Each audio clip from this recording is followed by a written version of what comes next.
कल अपन ने पढ़ा था हीट के बारे में। हीट क्या होती है, कैसे एक फॉर्म से दूसरे फॉर्म में कन्वर्ट होती है, एक एनर्जी है हीट। नाउ अपन पढ़ेंगे इफ़ेक्ट्स ऑफ हीट। हीट के क्या क्या असर प्रभाव पड़ता है, ठीक है। When two objects having different temperature, यानी दो ऑब्जेक्ट है, दोनों का तापमान टेम्परेचर जो है अलग अलग है। जब भी उन्हें हम कॉन्टैक्ट में प्लेस करेंगे,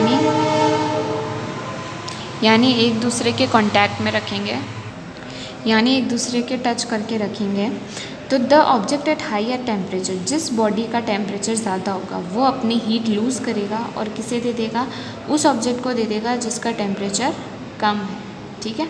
तो जिसका टेम्परेचर कम है वो क्या कर लेगा, उससे हीट ले लेगा, गेन कर लेगा, ठीक है।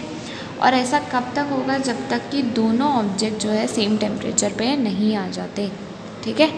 और ये ऐसा ही होता है, अगर आपने मान लो गरम कप या कोई भी ग्लास रखा है चाहे दूध का, और वो अर्थ पे आप रख देते हो, ज़मीन पे आप रख देते हो या किसी ऑब्जेक्ट पे रख देते हो, वो अपनी हीट कब तक लूज़ करता है, जब तक दोनों सेम टेम्परेचर पे नहीं आ जाते। इसलिए तो चाय दूध थोड़ी देर बाद ठंडे हो जाते हैं और जहाँ आपने रखा होता है वो जगह गर्म होने लगती है।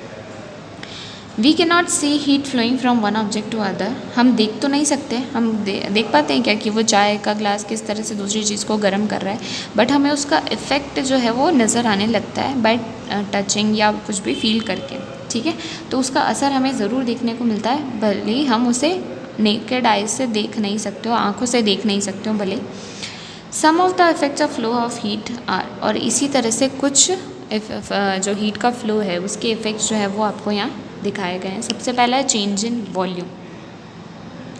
Volume of all liquids except water and gases increases with increase in temperature and decreases with decrease in temperature. यानी जितने भी लिक्विड होते हैं पानी को छोड़ करके, बाकी सारे लिक्विड्स और गैसेस, जैसे जैसे उनका टेम्परेचर बढ़ता है उनका वॉल्यूम बढ़ता है, ठीक है।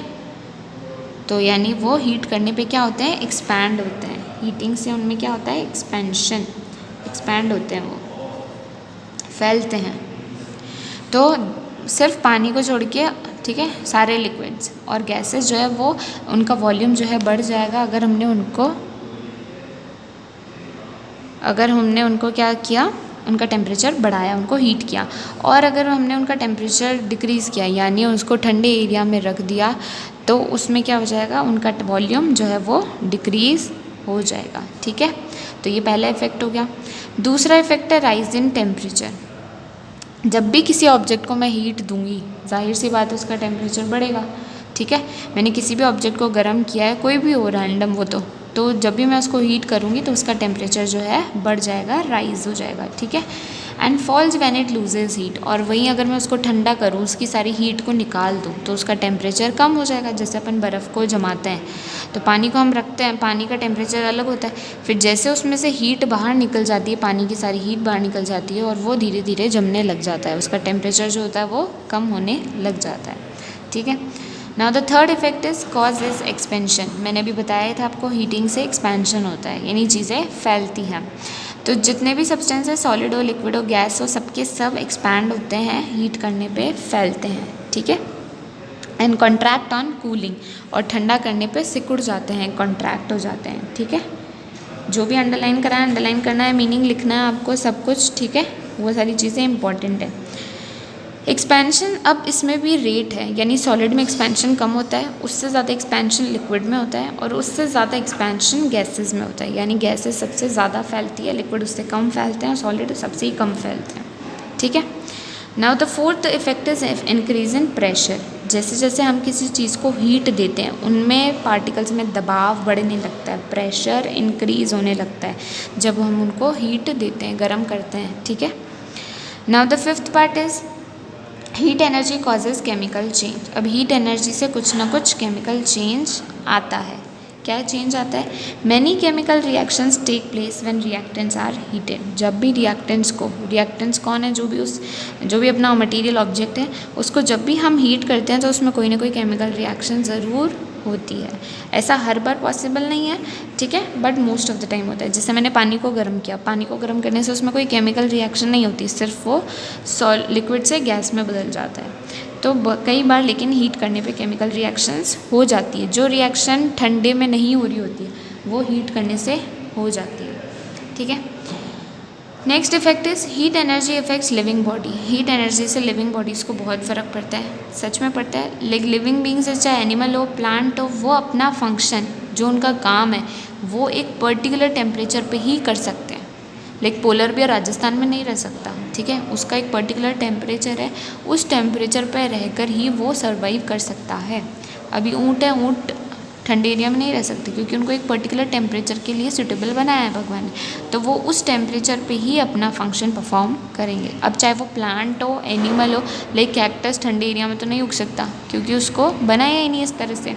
इंसान भी एक पर्टिकुलर टेम्परेचर तक ही रह सकता है, 50 टेम्परेचर, इतना टेम्परेचर हो जाएगा तो फिर वो भी नहीं सर्वाइव कर पाएगा। तो एक पर्टिकुलर टेम्परेचर ज़रूरी है, इसलिए अपने को काफ़ी फ़र्क पड़ता है टेम्परेचर से और हीट एनर्जी से। The temperature at a place affects the distribution of plants and animal in that region. तो उस एरिया का जो भी टेम्परेचर होगा उससे असर पड़ेगा कि वहाँ पे किस तरह के प्लांट और एनिमल जो है रहते हैं, ठीक है। Therefore, animals like polar bear, penguin, etc. are found in cold places, but lion, tiger, elephant ये सब hot places पे पाए जाते हैं। तो ये एग्जाम्पल मैंने अभी आपको दिया था, इसी वजह से पोलर बियर, पेंगुइन ये सब ठंडे एरिया में होते हैं और बाकी गर्म एरिया में लायन, टाइगर, एलिफेंट्स या और भी बहुत सारे।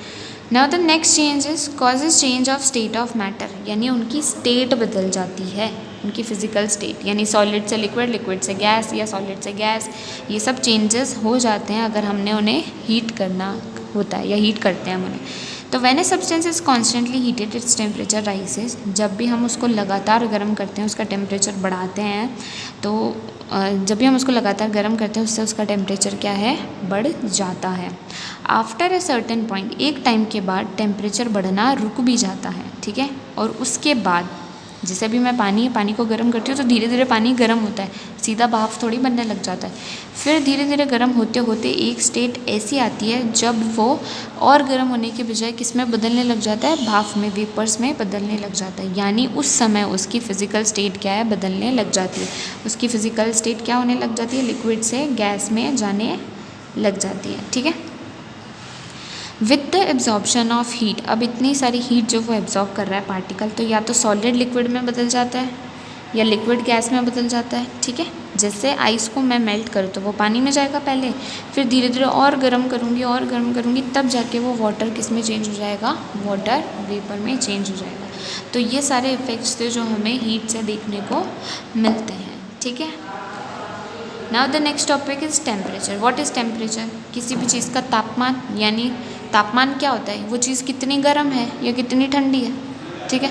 द सेंसेशन ऑफ हॉटनेस, वही हमें टच करके फील करके पता चलेगा कि उसका टेम्परेचर क्या है।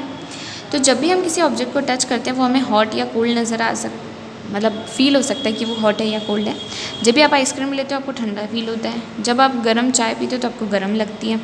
तो सेंसेशन ऑफ हॉटनेस और कोल्डनेस डिपेंड करता है सब कुछ direction of flow of heat, यानी हीट कहाँ से कहाँ फ्लो हो रही है। जब अपन आइसक्रीम को टच करते हैं तो हीट अपनी बॉडी से आइसक्रीम में जाती है क्योंकि वो ठंडी और अपनी बॉडी गर्म है, ठीक है। और वही हीट अगर गर्म कप है चाय का तो वो चाय से अपने अंदर आएगी हीट, तो इसलिए अपन को वो गर्म फील होगी क्योंकि उसका टेम्परेचर गर्म है, ज़्यादा है और अपना टेम्परेचर कम है, तो अपने को वो गर्म फील होगी, है ना। और आइसक्रीम का टेम्परेचर कम है, अपना ज़्यादा है, इसलिए वो अपने को ठंडी नज़र आती है, फील होती है, आई मीन, ठीक है।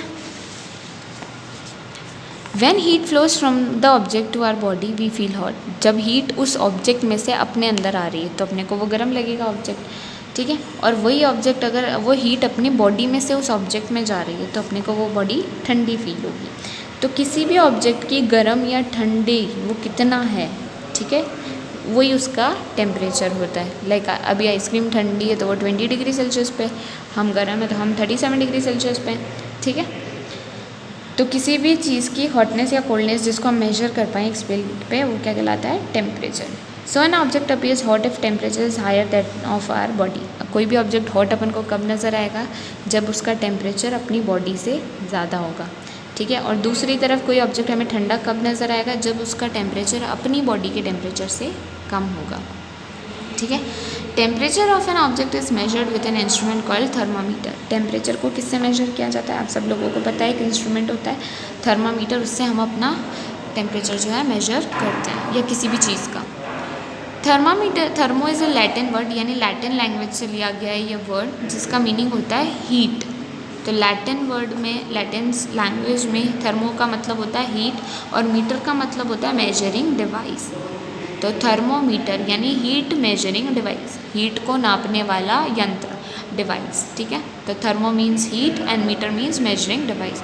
तो थर्मोमीटर कहाँ से लिया गया है? लैटिन लैंग्वेज से लिया गया ये वर्ड, जिसका मीनिंग ये होता है। फिर अब आगे अपन नेक्स्ट क्लास में डिटेल में पढ़ेंगे थर्मामीटर्स के बारे में कि थर्मामीटर कितने टाइप के होते हैं, किस तरह से उन पे टेम्परेचर मेजर किया जाता है, या उनकी क्या स्केल्स होती है, लाइक डिग्री सेल्सियस क्या होता है, फ़ारेनहाइट क्या होता है, ये सब अपन पढ़ेंगे। तो आप नेक्स्ट क्लास के लिए थोड़ा सा पढ़ के आओ, ठीक है, तो आपको बेटर समझ में आएगा, ठीक है। तो यही बोलूँगी मैं कि आप चैप्टर को आगे का भी पढ़ना और ये वाला पार्ट भी पढ़ना, तो उससे आपको बेटर अंडरस्टैंडिंग होगी, बेटर चैप्टर समझ में आएगा, आप रिलेट कर पाओगे कि क्या वर्ड्स है, क्योंकि टर्म्स भी आपके लिए नए नए हैं, तो बहुत केयरफुली पढ़िए आप इसको। Thank you.